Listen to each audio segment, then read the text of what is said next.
बहुत दिनों तक आप कैसे थे? दुख के मार्ग में चलते रहे होंगे। कब मेरी जिंदगी में सवेरा होगा? कब मेरी जिंदगी में रोशनी आएगी? इसी की राह देखते होंगे। पवित्र आत्मा आपको देख के कह रहा है, अब मेरे किसी वचन के पूरा होने में फिर विलंब ना होगा। कितने साल हो गए वादा करके, कितने साल हो गए हैं वादा देकर। निभाने वाला परमेश्वर जो वादा किया वो अभी तक पूरा नहीं हुआ, सच नहीं हुआ है। कह दिया उसने, कई साल पहले ही कह दिया था, आपसे वादा किया था, लेकिन वो अभी पूरा नहीं हुआ। मुझे और कब तक इंतजार करना पड़ेगा? कितने समय तक इंतजार करना पड़ेगा? आज परमेश्वर की आत्मा, परमेश्वर का उत्तर आपको सीधा मिल रहा है। उसके किसी वचन के पूरे होने में फिर विलंब ना होगा। आमीन। आपके चारों ओर जो परेशानी है उसे मत देखिए। आपके चारों ओर घेरे हुए समस्याओं को मत देखिए। Everything is delaying, all things are delaying. इसी तरह हमारी दृष्टि में सब कुछ देर हो रहे हैं, देरी होती रहती है और समय लगता है मेरे जीवन में कुछ नहीं हुआ है, एक भी आशीर्वाद मुझे नहीं मिला। लेकिन परमेश्वर का पवित्र आत्मा कह रहा है, हो सकता है तुमने हवा को ना देखा हो, बारिश को ना देखा हो, लेकिन तुम्हारे जीवन में जितने भी घाटी हैं वो सब भरने का समय समीप आ गया है। परमेश्वर अब आपके जीवन में विलंब ना हो, महान कार्य करने वाला है। एक बहुत बड़ा यरीहो का दीवार जैसा आपके सामने खड़ी हो, ऐसी आपकी समस्या दिखाई रही है, लेकिन ये उसके लिए आसान कार्य। फू कह के फूंकते ही आपकी समस्या दूर हो जाएगी। लेकिन फू कह के वो कैसे फूंक सकता है? आपके अंदर के विश्वास से, आपके अंदर जो यकीन है, आपके अंदर के भरोसे से, आप जो प्रार्थना करते हैं उसी से वो विलंब करे बिना समृद्धि से आपको आशीर्वाद देगा। सबसे पहले परमेश्वर जब हमारी सुनता है तो तुरंत, एक हफ्ते के बाद नहीं, सुनते ही तुरंत अनुग्रह करने वाला प्रभु क्या करने की देखता है? आपको उत्तर देने वाला है। आपकी प्रार्थनाओं के उत्तर मिलने में अब विलंब न होगा। आपकी प्रार्थनाओं को जो उत्तर चाहिए वो उसके पास से आ गया है।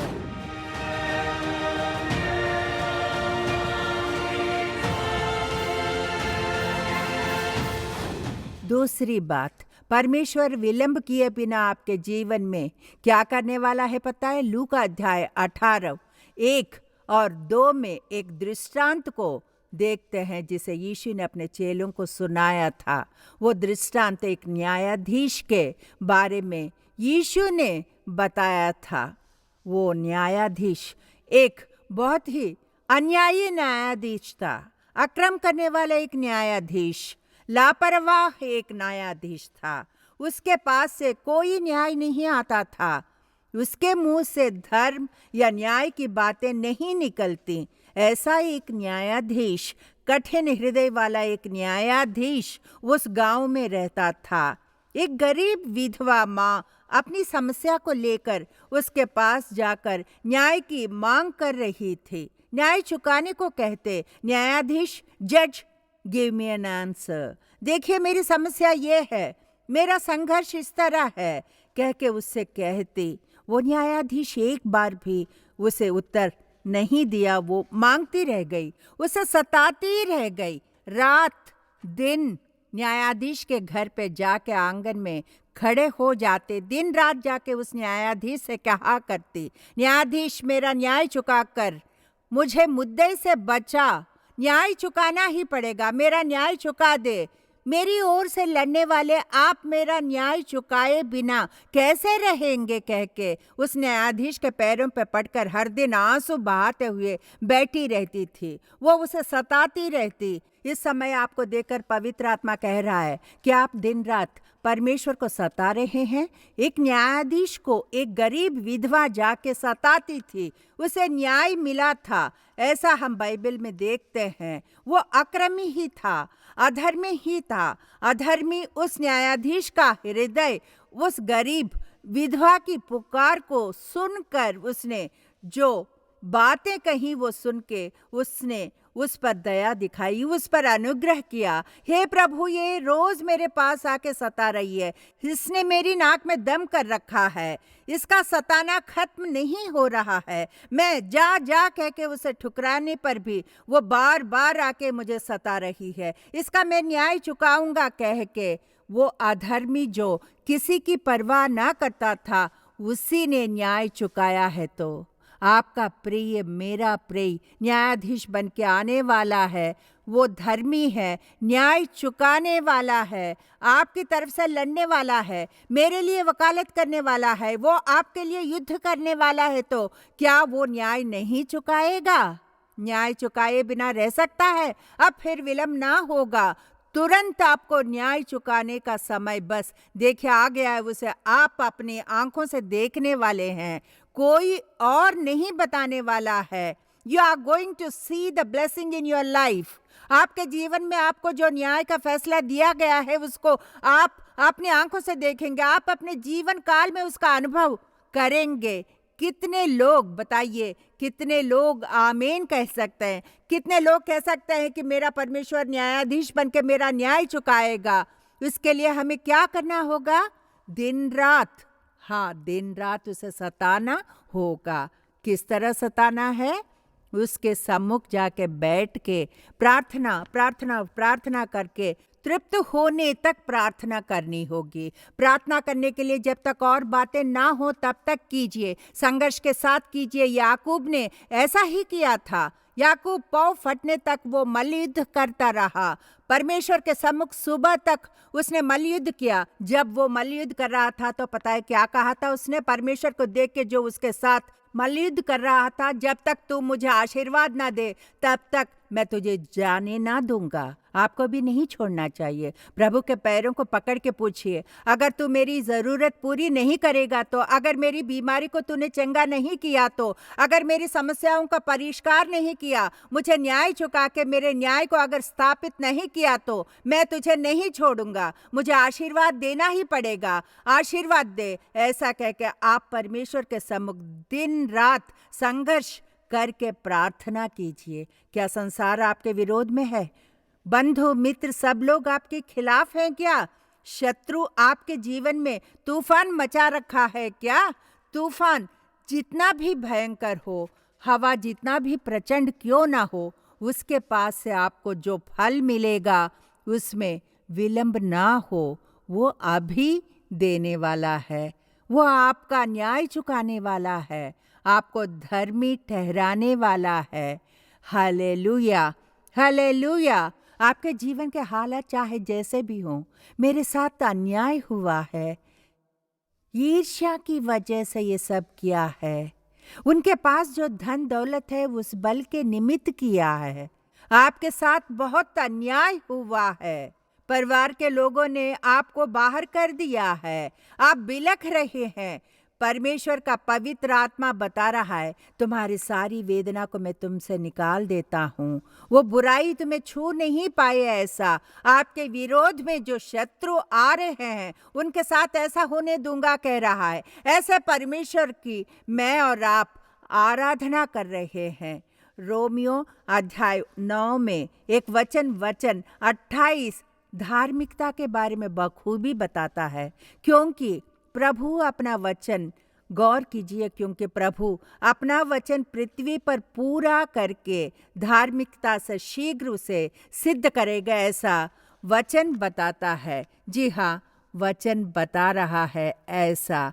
आप और मैं निरंतर प्रयत्न के साथ दिन रात रुके बिना एक प्रार्थना, बिना रुके एक प्रार्थना करनी चाहिए। मैंने 7 दिन 24 साल अपने पेट के अंदर गर्भाशय में एक बड़े से गांठ को लेकर मैंने 7 दिन निरंतर रात दिन प्रार्थना की थी। उन दिनों दूसरी कोई प्रार्थना नहीं की, करने की भी मैंने नहीं सोचा था। 7 दिन लगातार रात दिन तड़के जाके प्रार्थना करने बैठ जाती, आधी रात को बैठ के प्रार्थना करते, स्कूल जाए बिना दोपहर के समय भी मैं प्रार्थना करती रहती थी। बड़े संघर्ष के साथ परमेश्वर के सम्मुख 7 दिन उन्हें प्रार्थना से सता कर दिन रात जब मैंने लगातार प्रार्थना की थी तो परमेश्वर ने मुझे न्याय चुकाया, विलंब किए बिना कर दिया था, जल्द ही उसने कर दिया था। आपको भी, जी हाँ, वो न्याय से जल्द ही अपने कार्य को आपके जीवन में पूरा कर देगा।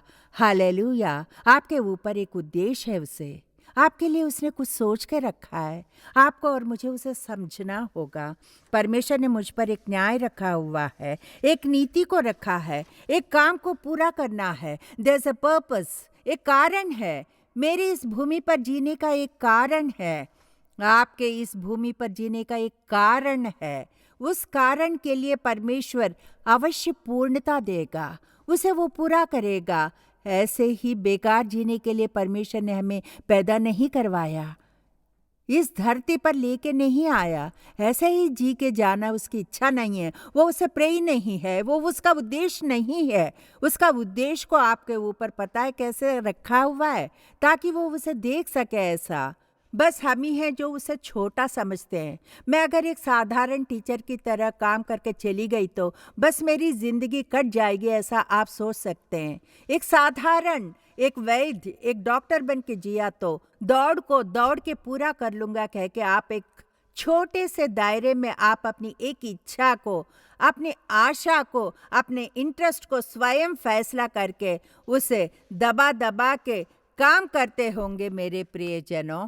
लेकिन परमेश्वर को आप पर जो उद्देश्य है वो अमूल्य है, उसकी तुलना नहीं कर सकते, नाप तोल नहीं करने वाला उद्देश्य है। क्या पता है इंडिया का अगला राष्ट्रपति मैं ही बनूं? हालेलुया।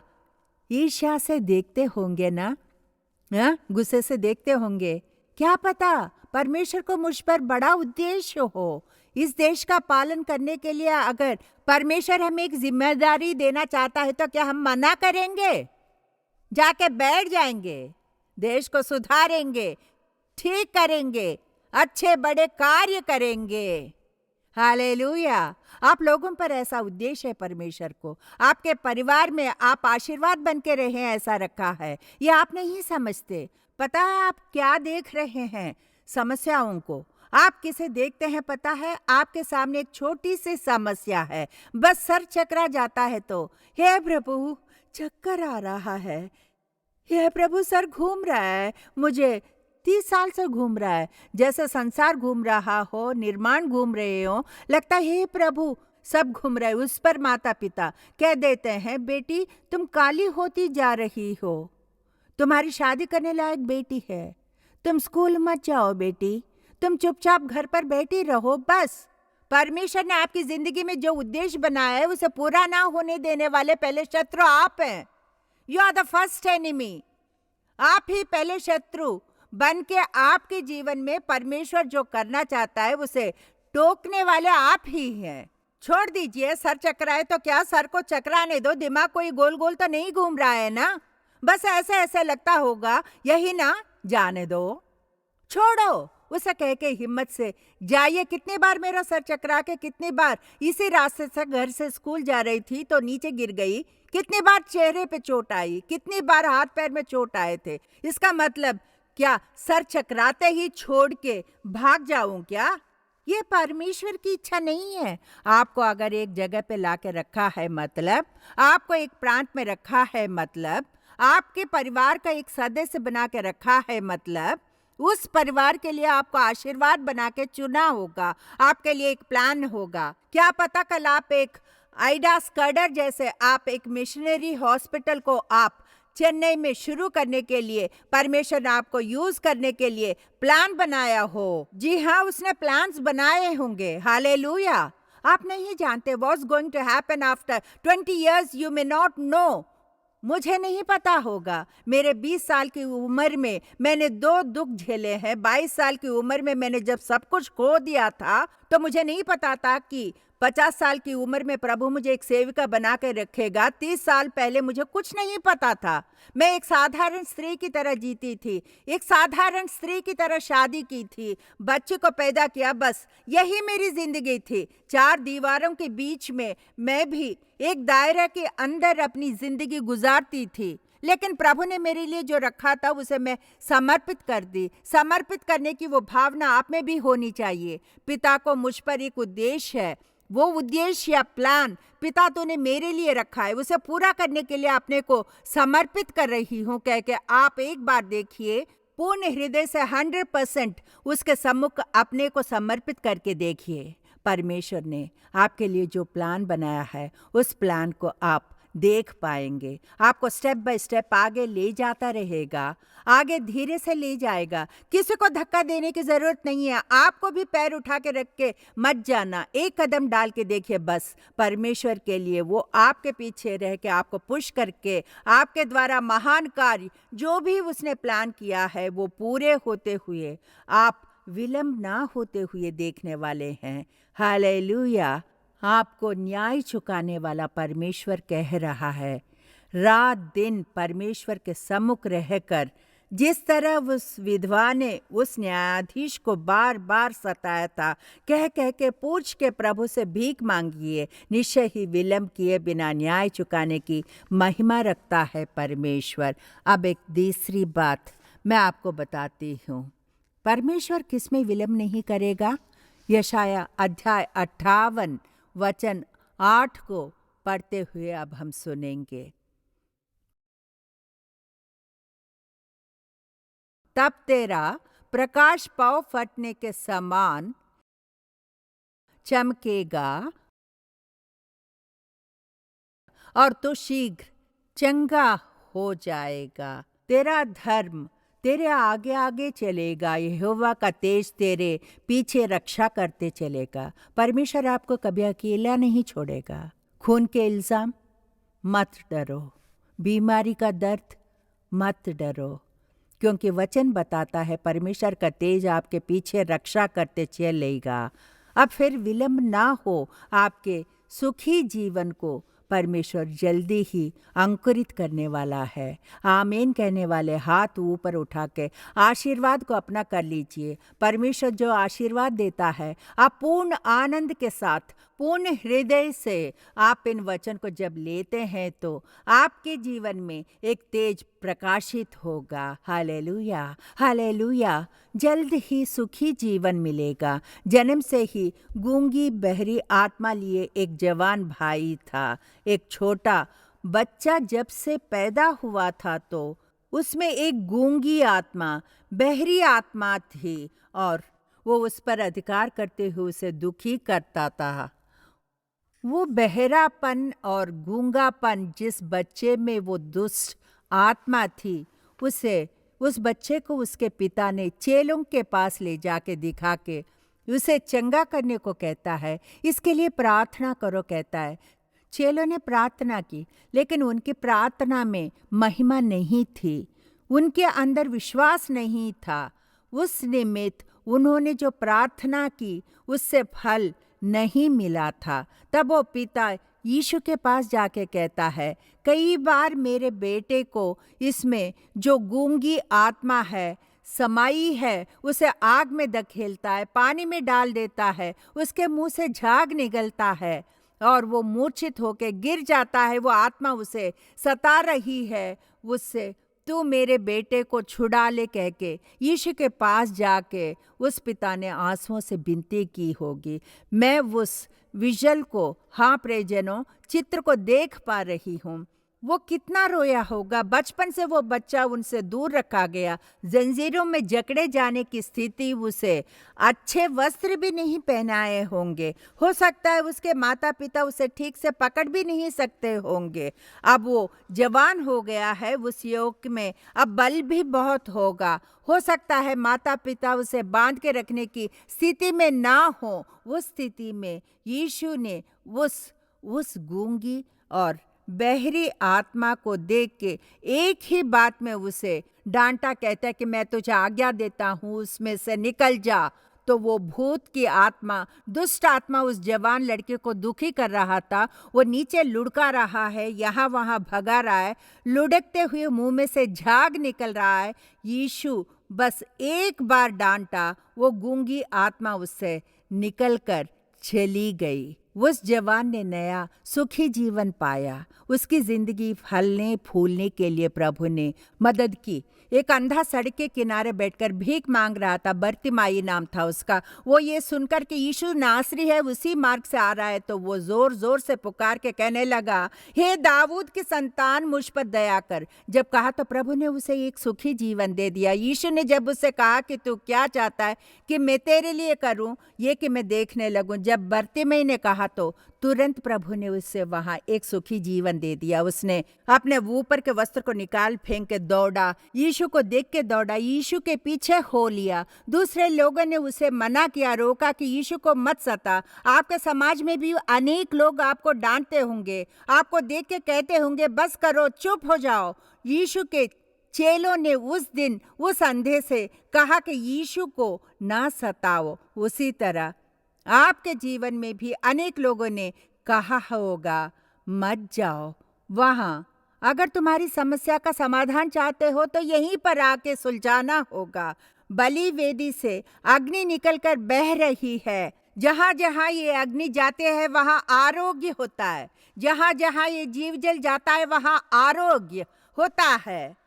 आपके हाथों में वो सुखी जीवन रखा गया है। आपको दौड़ के जाके लेना होगा। बर्तिमाई दौड़ते हुए जाके हे दाऊद के संतान, मुझ पर दया कर कह के पुकारा। आप अपने लिए नहीं पुकारेंगे तो बदले में कौन पुकारेगा? आपके आसपास जो है वो आपके लिए कुछ नहीं करेंगे, आपको गौर से देखते रहेंगे, आपको देख के मजाक उड़ाते होंगे, आपकी कमियां निकालेंगे। लेकिन आपके सुखी जीवन को जल्द ही अंकुरित होना है तो परमेश्वर ने उसे आपके ही हाथ में दिया है। वो फिर विलंब ना होने देगा। आपके जीवन को परमेश्वर अद्भुत तरीके से बदलने वाला है। हालेलुया। नयोमी के जीवन को सुखी जीवन बनाने वाला, हन्ना के जीवन में संतान का भाग्य देकर सुखी जीवन देने वाला, रूत के जीवन में एक अद्भुत कार्य करके दूसरी जिंदगी सुखी जीवन देने वाला, आपके जीवन में एक सुखी जीवन को देने में विलंब ना होने देगा, जल्द ही करेगा। विश्वास करने वाले हाथ उठा के विश्वास के साथ आमीन कह के परमेश्वर के सम्मुख हम बहु आनंदित होके, प्रभु हमारे जीवन में फिर विलंब ना होने देना। परमेश्वर 3 बातों को आपके जीवन में करने वाला है। वो क्या है? आपके प्रार्थना को विलंब किए बिना उत्तर देने वाला है, आपके न्याय को विलंब किए बिना चुकाने वाला है, आपको विलंब किए बिना सुखी जीवन देने वाला है। ताली बजा के पिता को महिमा दीजिए। इसीलिए परमेश्वर को देखकर क्यों कह के हमें नहीं पूछना चाहिए, तूने मेरी सृष्टि क्यों की प्रभु? तूने मुझे ये समस्या क्यों दी प्रभु? मेरे लिए ये संघर्ष कैसा प्रभु? इस संसार में कितने लोग हैं, फिर भी मेरे लिए ये लड़ाई कैसी? कह के परमेश्वर को देख के मत पूछिए, क्योंकि अगर विलंब हुआ तो भी, समय लगा तो भी, जल्द ही आपके जीवन में सुख संतोष लेके आएगा। हालेलुया। पिता, तेरे बच्चे उत्साह के साथ आए हैं। कब मेरी समस्याओं का अंत होगा? कब मेरी जिंदगी में आश्चर्य कार्य होगा? कब मेरे जीवन में सुख का लहर आएगा? इस आशा को लेकर प्यास से, इच्छा से, प्रेम से दौड़ के आए हुए अपने बच्चों की ओर देखने के लिए मैं तेरे सम्मुख खड़ी होकर प्रार्थना कर रही हूँ। परमेश्वर, द्वार पर खड़ी होकर इन बच्चों के लिए प्रार्थना कर रही हूँ। तूने इन्हें बनाया है, तूने इन्हें दिया है प्रभु। कब पिता तू अपने को खोने की अनुमति नहीं देता है। तेरे बच्चे आए हुए हैं पिता, बच्चे उत्साह के साथ आए हुए हैं, प्यासे होकर आए हैं पिता। तो उनकी जरूरतों को बखूबी जानता है पिता परमेश्वर। मुंह से बात निकलने से पहले ही तू उनके मन की बात को अच्छी तरह जान लेता है प्रभु। तू जानता है पिता कि उनके मन में क्या इच्छाएं हैं। तूने वादा किया था कि फिर विलंब ना होगा, विलंब ना होगा। तूने कहा है कि विलंब किए बिना मैं पूरा करूंगा। ऐसा कहा था, तू विलंब नहीं करता। तुम्हारी प्रार्थनाओं को उत्तर देने में मैं विलंब नहीं करूंगा, इसका तूने वादा किया था। आज के दिन तूने जो वादा किया था उस निमित्त इनकी प्रार्थना, जरूरतें सब कुछ पूरी हो पिता। इनकी इच्छाओं को पूरी कर दे पिता। वेदना के साथ आए, दुख के साथ आए इन हृदय को आत्मा आत्मा में देख पा रही हूँ पिता। पवित्र आत्मा, इनके हृदय टूटे हुए हैं पिता परमेश्वर, टूटे हुए मन के साथ यहाँ पर आए हुए हैं पिता। इन्हें फल दिए बिना ही तू खाली हाथ इन्हें भेजेगा। इनके पिता जीवन में सुख का उदय हुए बिना ही खाली हाथ भेजेगा। इन्हें न्याय दिए बिना ही खाली हाथ भेजेगा। झूठ बोलने के लिए पिता तू मनुष्य नहीं है। तेरे दिल की भावना बदलने के लिए तू मनुष्य का पुत्र नहीं है। अभी तू अपने बच्चों पर अनुग्रह कर, इसकी प्रार्थना कर रही हूँ।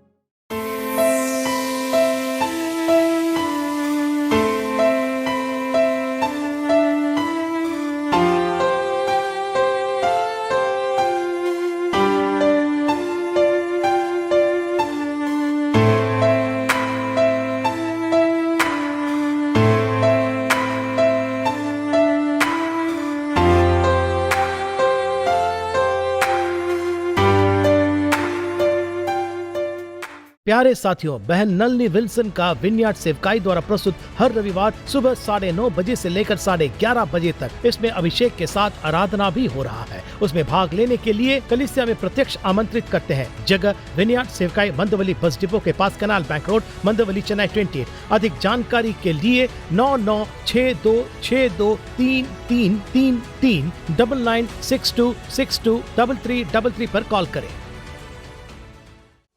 बहन नलनी विल्सन का विनयार्ड सेवकाई द्वारा प्रस्तुत लगातार प्रार्थना, नॉन स्टॉप प्रेयर, हर दिन दोपहर 12 बजे से लेकर 1 बजे तक आपको लगातार प्रार्थना के लिए प्रत्यक्ष और ऑनलाइन के द्वारा आमंत्रित करते हैं। प्रत्यक्ष आने वाले number 7 south canal bank road, Mandawali bus depot के पास में, मंदवली, चेन्नई 28 पर आए। ऑनलाइन आने वाले अधिक जानकारी के लिए 9962623333 पर कॉल करें। Admissions open for 2023-24. Applications will be issued on 18th of January 2023. Call 999628 St. John's Senior Secondary School, CBSE, Mandaveli, Chennai 28.